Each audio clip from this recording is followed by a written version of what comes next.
ஒரு காலத்தில் காட்டில் அழகு நிறைந்த உயரமான பச்சை மரங்கள் இருந்தன.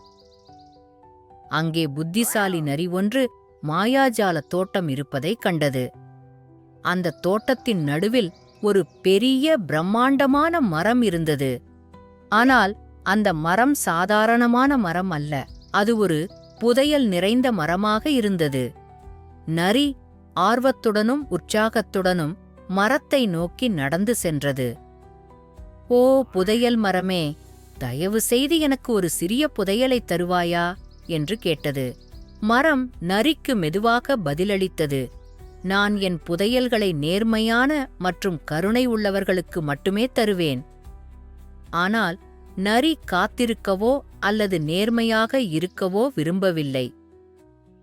நரி ஒரு எளிதான வழியைப் பற்றி யோசிக்கத் தொடங்கியது. நான் சிங்கத்தை ஏமாற்றி மரத்தை பயமுறுத்தி புதையலை கொடுக்க வைப்பேன். நரி மறைமுகமாக யோசித்தது. எனவே நரி சிங்கத்திடம் சென்றது. ஓ வலிமை மிக்க சிங்கராஜாவே, அந்த பிரம்மாண்டமான மரம் நம்மிடமிருந்து புதையலை மறைத்து வைத்திருக்கிறது. நீங்கள் சென்று அதைக் கேட்க வேண்டும். சிங்கம் கோபமடைந்து நேராக மரத்தை நோக்கி கோபத்துடன் சென்றது. ஏ மரமே, என் காட்டில் புதையலை மறைக்க உனக்கு எவ்வளவு தைரியம் இருக்கும்?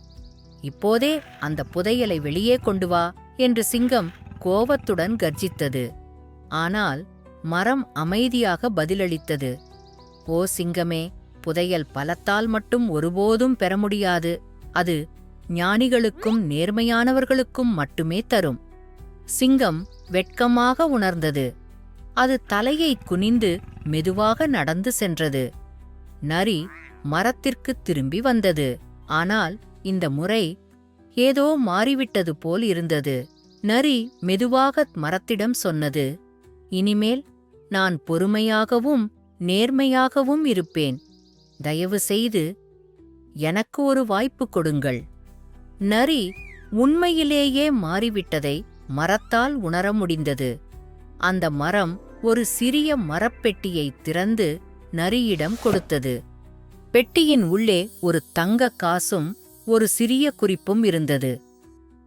நீங்கள் எப்போதும் கண்டுபிடிக்கும் மிகப்பெரிய புதையல் எங்கே தெரியுமா? அது உங்கள் சிந்தனையில்தான் இருக்கிறது. நரி தனது தவறை புரிந்து கொண்டு நேர்மையான வாழ்க்கையை வாழத் தொடங்கியது.